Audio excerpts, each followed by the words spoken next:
Last year, I became a German citizen, and I was shocked to learn how Germans operate elections when I first got to vote here for the first time.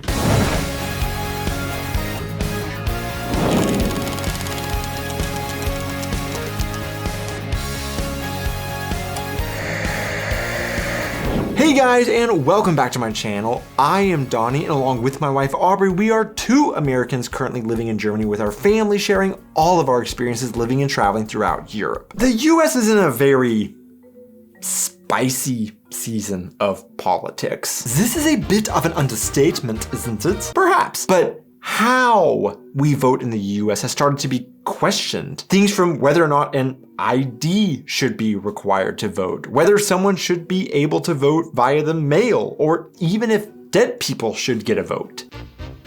Was? In this video, I want to answer the question, does Germany do elections better? And that's exactly what I'm going to talk about today in my video.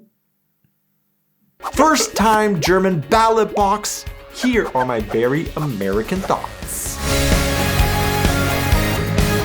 So let me start by telling you guys who I voted for in Germany and the US. In Germany, I voted for, and so I hope that now that you know who I voted for, we can talk about the first difference I noticed between German and American elections. Because after I became a German citizen, I was very confused on if I was actually allowed to vote now or what the first steps were to do so. You might think, well, if you are an American citizen, you vote, oder? And the answer is no. In the US, in 49 out of the 50 states, in order to participate in state or federal elections, you must be a registered voter. Every state and territory has its own way of doing this. So as an example, in the state I come from, Oklahoma, you have to register to vote before you can vote. And you can do this online, by mail, or in person at various authorities. It's a pretty straightforward application: name, address, ID, selecting some oaths you swear by, and picking a political party to be associated with if you would like to. This will affect what elections you are allowed to vote in though, because if it is a political party specific election, like choosing a candidate for the Democratic Party, they aren't going to let Republicans vote in that election. But once you are registered, you will receive a little card showing that you are allowed to vote. It's not a photo ID, and it's actually just printed on paper, so mine is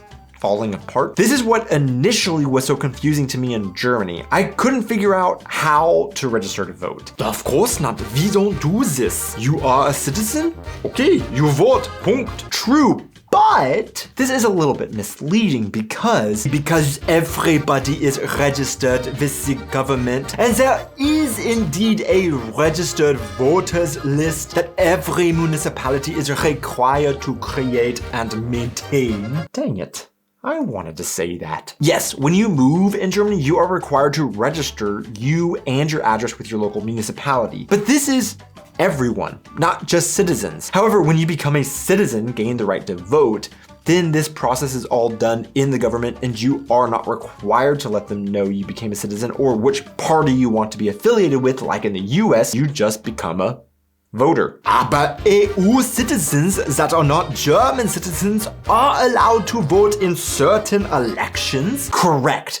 But this is getting off into the weeds and not on my theme, so I'm not going to talk about this. So how did I know I was indeed going to be able to vote? A letter in the mail that's essentially an invitation to come vote. On this Wahlbenachrichtigung, it gives the information for my polling station when the election is, instructions to bring this ticket with me, and how to request a mail-in ballot if I so choose. In the US, your assigned voting location is printed on your voter ID card, and this is how you know where to go vote. And you're just supposed to kind of know when to go vote. No letter in the mail. However, just like in Germany, where I had the choice to choose to vote by mail, in the US, you also have this choice. But it's a very controversial topic. We're going to stop mail-in ballots because it's corrupt. You know that we're the only country in the world, I believe, I may be wrong, the only country in the world that uses it. Was? Since being introduced in Germany in 1957, The only country in the world that uses it. the number of mail-in voters in Germany has been steadily increasing, reaching a peak in the Bundestag vote in 2021 at 47.3% of all votes being cast by mail. This was of course partially spurred on by COVID, but in the 2025 Bundestag elections, still 37% of all votes were sent in by mail. Now, this isn't to say it isn't also a bit controversial in Germany as well. There are some groups who also call for the end to mail-in voting in Germany. Und ich persönlich, sage ich Ihnen ganz ehrlich, würde die Briefwahl wieder verbieten. Surprisingly, in the US, mailing in votes is almost as popular as in Germany. In 2024, nearly 1/3 of all votes were mailed in, just under the same percentage as Germany. Even some high-profile voters endorse voting by mail. I did a mail-in ballot. I thought he says that mail-in voting is corrupt. Nonetheless, in Germany, I chose to vote in person to find out what it was like. So if you remember, the Wahlbenachrichtigung is kind of like a ticket to vote, and you have to bring this with you to vote in Germany. But also, I have to bring a photo ID. Yeah, of course, you must prove that you are the name on the Wahlbenachrichtigung. Yeah.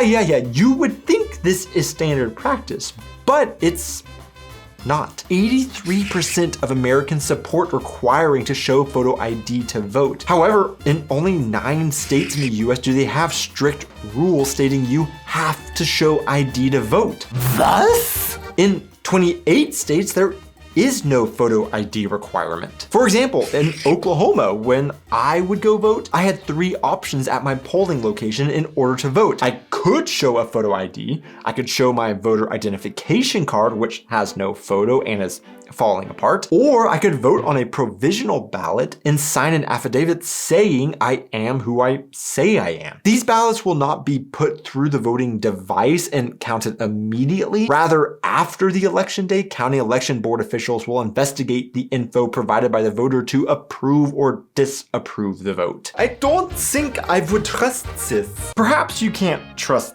this, but I'm glad you're so concerned with protecting your vote and data. But are you always so secure with your data? How about online? Well, the sponsor of today's video, Proton VPN, acts kind of like a voting booth. A voting booth encapsulates you and your private information so third parties can't see. Well, a VPN does kind of the same thing. It connects your computer to a VPN server and encrypts that information so that third parties can't see what you are doing on your computer. Using Proton VPN, you can stream and check out results from the World Cup privately so no one will find out that you are actually rooting for the Netherlands rather than Germany. Not only does Proton VPN hide your real IP address to reduce third-party tracking, they also have a no logs policy so they don't track or store your activity. Proton VPN has transparent and independently verified security to ensure your protection. Since they are based in Switzerland, you can rest assured that you're protected by some of the world's strongest privacy laws. You'll benefit from streaming servers in 145 countries so you can stream shows from anywhere. Multi-device streaming with up to 10 VPN connections and up to 10 gigabits per second high-speed streaming. Check out Proton VPN's exclusive World Cup offers using the link in the description. Essentially, the reasoning for not having voter photo ID requirements is supposed to ensure that all who are eligible to vote can vote. And the idea is that if you require an ID, you might disenfranchise someone who, for whatever reason, isn't able to get an ID. However, even without requiring IDs, which in theory, based on this argument, would lower voter turnout, in the 2024 presidential election,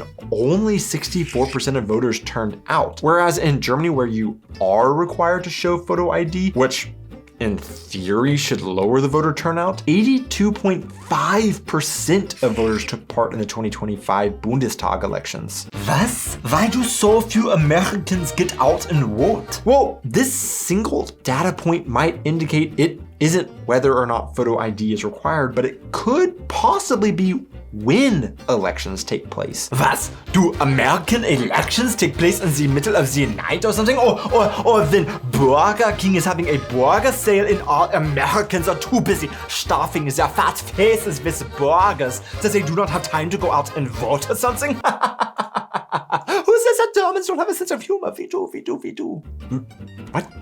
No, it's the day of the week it falls on. By the way, we're not all of that. In the 20th century, Germany started holding elections on Sundays because it was hoped this would allow citizens more time to go vote. Sundays in Germany are not like Sundays in the US in that the country is dead. I mean, peaceful and quiet? Because on Sundays, most businesses are closed. Most of the population isn't working, don't have school, and can't go shopping, so what else are you gonna do? I guess go vote. It's also convenient because many polling locations like schools also are empty, and more people will have time to work polling locations as well. In the States, the original logic might have made sense when the date was set in the 19th century, but today, we're probably due for a refresher. For presidential elections, we vote on the first Tuesday after the first Monday in November. What? Oh, is that my cue? Oh, to react? Oh. Wow, was? That is crazy. Please tell us more or whatever.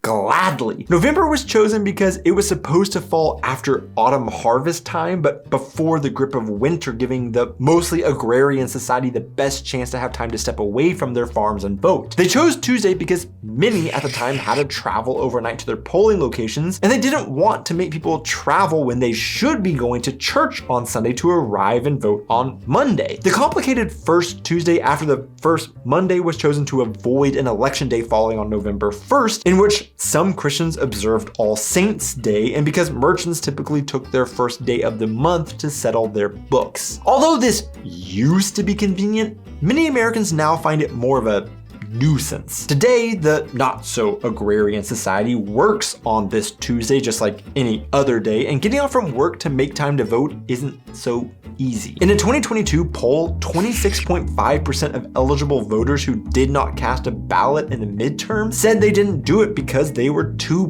busy with work or school. Some states have laws requiring employers to give employees paid time off to go vote, but not all. In our home state of Oklahoma, employers are required to pay employees for up to 2 hours off work to go vote, but employees must give the employer a heads up that they will need time off to go vote at least 3 days prior to election day. There have been proposals to make election day a federal holiday or for it to be moved to the weekend, but to no avail.